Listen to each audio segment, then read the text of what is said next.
We love building full, complete cars here at V8 Speed and Resto. This particular project is a very special one. It's a 1966 Chevrolet Chevelle SS 396 car. And it came to us kind of in pieces. The chassis had been built already with the engine, but the body had some previous repairs, but it was all stripped and kind of a mess. So the customer is a friend of ours. We did a previous project for him. You may remember the Mr. Chevy Gasser and the hauler truck called Carried Away. We restored the hauler, which went with that Gasser. And Larry, the owner, said, hey, let's do my Chevelle next.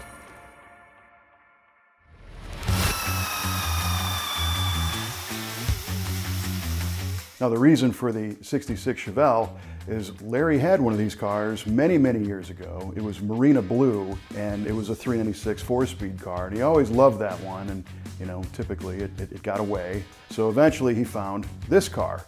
Now this is a true 138 VIN car, so it's a real SS 396, but it was missing its original engine and original transmission, which didn't faze Larry because he had a 67 396 and a Richmond 5-speed transmission kind of hanging out under his workbench. But it also allowed him to say, we can modify this car a little bit and have some fun with it and not have to worry about making it a perfect, correct original. Now when these 66 396 cars were new, they were stunning cars. We featured one on Muscle Car of the Week that has like 11,000 miles on it. It's red, white interior, it's got the wheel caps, it's got the bucket seats and the 4-speed and all the fun things that make an SS 396 an SS 396. This particular car was going to have a slightly different trajectory. So Larry had already restored the chassis, he stripped it down, powder coated it, and he had the engine built. It is a 396, but it's been bored out to a 402. It's got a full roller valve train in it, and he coupled it to a Richmond 5-speed manual transmission with an overdrive. Eventually we added fuel injection to it, and he also redid all the suspension on air, so it's an air ride car. When it came to the body and paint, that's where we stepped in.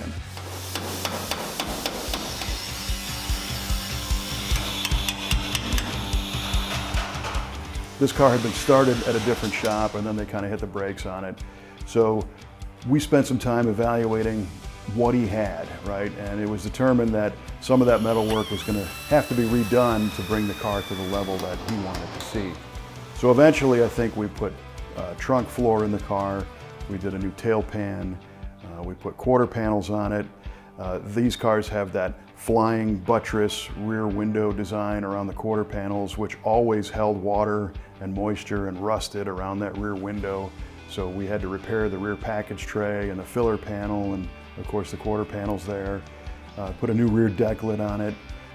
We reskinned the doors.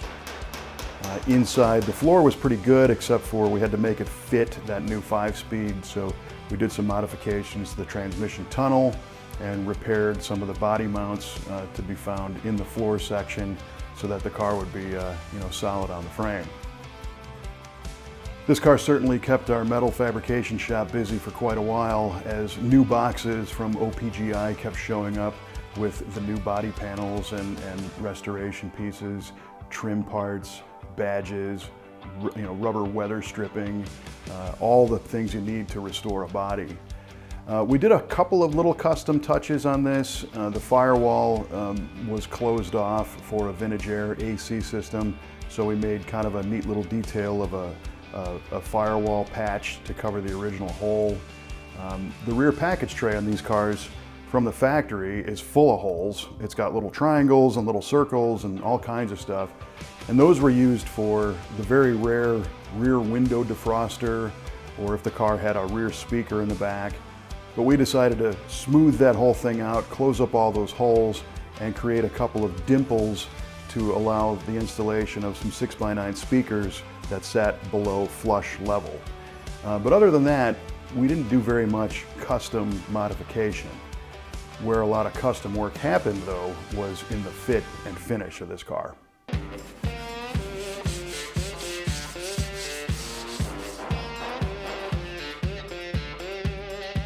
As we installed all the new body panels, we took some extra time to make sure the gaps were nice and tight and uniform. Adding and removing material from the edges of those panels, TIG welding stuff in, and our rule of thumb is that it doesn't necessarily have to be the smallest, tightest gap, but it's got to be straight.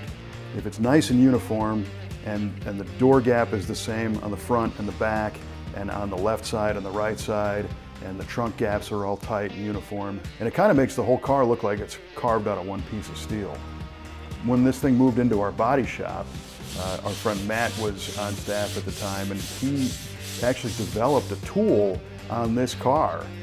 He called it the Lucky Block, and it's a sanding block that allows the technician to hold on to a true flat surface of a block.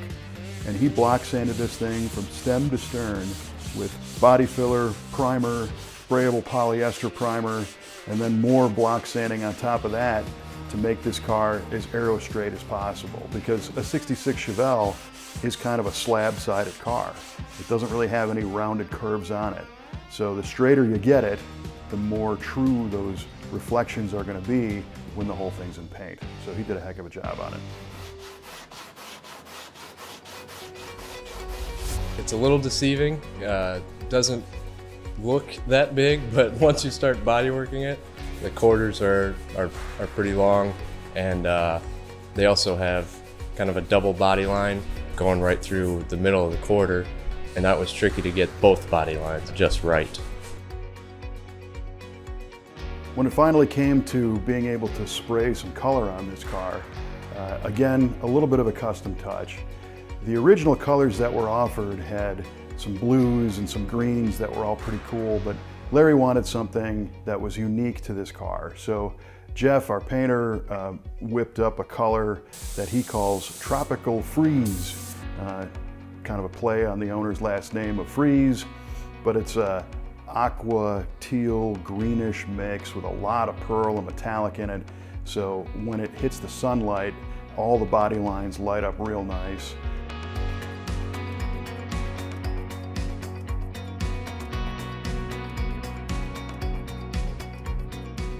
To produce a car of this level, it takes a lot of time and a lot of dedication. You know, it can take several months, and to just be sanding on a car for that long, but it really pays off in the end when it comes out of the booth, and you know, you can see it finally in color and clear, and you look down the side of it and it's perfectly flat and straight. It turned out really good. You know, I'm very happy with it.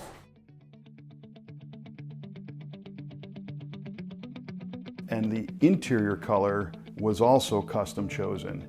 Now back in '66, most of these cars either had a black interior or a pearl white interior. But Larry's wife was never a real fan of white interior, so he looked at other options available back in '66, and one of them was called Fawn. It's kind of a tan buckskin color, and it was available in a two-tone. So we got reproduction seat covers in that two-tone fawn and buckskin. And then Jeff was tasked with painting the steel parts inside the cabin with a corresponding color. And the story was pretty funny because they were standing around trying to figure out what color code to make those. And Larry looked around and he's like, I don't know, how about the color of that cardboard box over there? So Jeff made metallic cardboard and sprayed it on the inside of the car. So the color scheme is Tropical Freeze with an interior of metallic cardboard, and we think it looks dynamite. The dashboard has been upgraded with some gauges from Dakota Digital, of course the Vintage Air AC system, the Holley fuel injection controller, and the Air Ride controller on the dash, which allows us to raise and lower the ride height of the car, which also makes it very comfortable to drive. And then on the edge of the dash, there's a little hand-painted graphic of a little tropical scene to kind of match the overall theme of the car. Outside, it's wearing all new trim. Larry made some LED inserts for the taillights, but the bumpers are beautiful. The wheels are 17-inch chrome-plated Krager SS's. So it's a real nice mix of kind of vintage appearing, but with just a little touch of modern blended in there. And Larry used a term he made up called a day 3 car, right? So a new original car those were day one. There's a term out there called a day two car. And there was actually a display at the Muscle Car and Corvette Nationals of day two cars. And that meant, theoretically, you'd go buy your new Chevelle on day one, and on day two, you'd rip a bunch of stuff out of it and put some aftermarket parts on it. You might put a set of Krager wheels, you might put a different intake and a carburetor, and maybe some headers. So like a lot of those period correct bolt-on items are called day two. Well, Larry kind of took that further and said, well, what would you do further down the line, right? So he calls this day three, and that's a tribute to the air suspension, the fuel injection, you know, the upgrades in the dash. But overall, it still has the look of an SS 396 with the grates in the hood and the badging. But the engine makes more power. It's over 400 horsepower. It drives great with that 5-speed in the overdrive, and it sounds fantastic through the custom dual exhaust.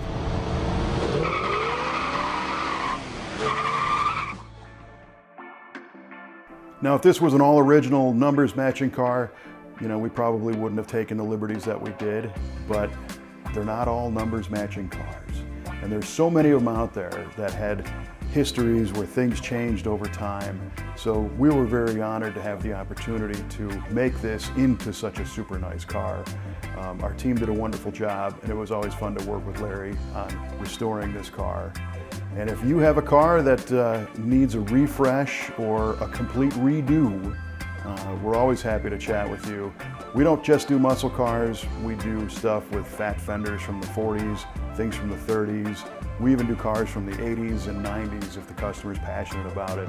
And we're always happy to make a plan to help bring your dream car to life. You can find us anytime at v8speedshop.com.